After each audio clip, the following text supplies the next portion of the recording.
بسم اللہ الرحمن الرحیم۔ السلام علیکم ایٹ کلاس سے بچوں، آپ سے میں مس نائل، آپ اردو کی ٹیچر۔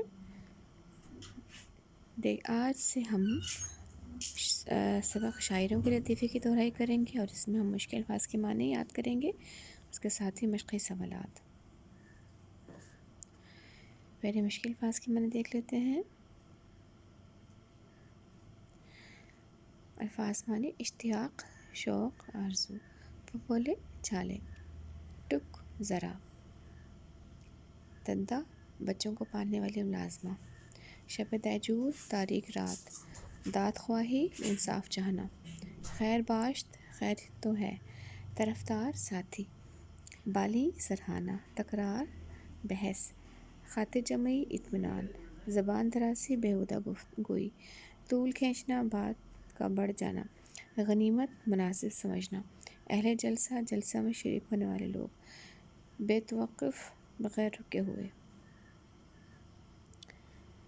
مشکل الفاظ کے معنی، اس کے سوالات اور ان کے جوابات ہم پڑھ لیتے ہیں، ٹھیک ہے۔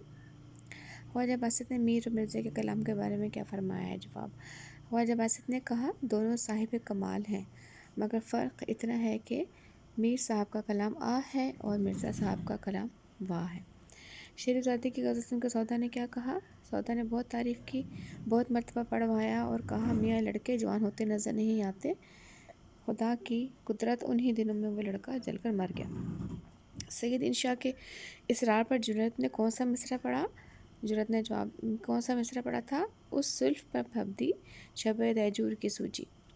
اگلا سوال: خواجہ صاحب نے اپنے اس شاگرد سے کیا کہا کرتے تھے جو اکثر بے روزگاری کی شکایت سے سفر کا ارادہ کیا کرتے تھے؟ جواب: خواجہ صاحب اپنے آزاد مزاجی سے کہا کرتے تھے کہ میاں کہاں جاؤ گے، 2 گھڑی مل بیٹھنے کو غنیمت سمجھو اور جو خدا دیتا ہے اس پر صبر کرو۔ اگلا سوال: صاحب عالم کی زبان سے اس وقت کیا نکلا جب حکیم اسد اللہ خان نے جلدی سے ان کے آنے اور جانے پر اظہار تعجب کیا؟ جواب: اپنی خوشی سے آئے، نہ اپنی خوشی چلے۔ اچھا، اس کے باقی اس کے کچھ آبجیکٹیو ہیں، یہ آپ دیکھ لیجئے، ٹھیک ہے۔ ان کے جوابات یہاں سے آپ کو مل جائیں گے، ٹھیک ہے۔ جو آپ کا آج کا کام ہے، سبق کی پڑھائی کر رہی ہے، ٹھیک ہے، اور مشقی سوالات کے جواب یاد کرنے اور یاد کر کے آپ نے لکھنے اور پھر بھی شیئر کرنی ہے، ٹھیک ہے بچوں۔ تو اس کے ساتھ ہی جو ہے آج کا ہمارا کام ختم ہوا ہے۔ اپنا کام مجھے چیک کروائیے۔ اللہ حافظ۔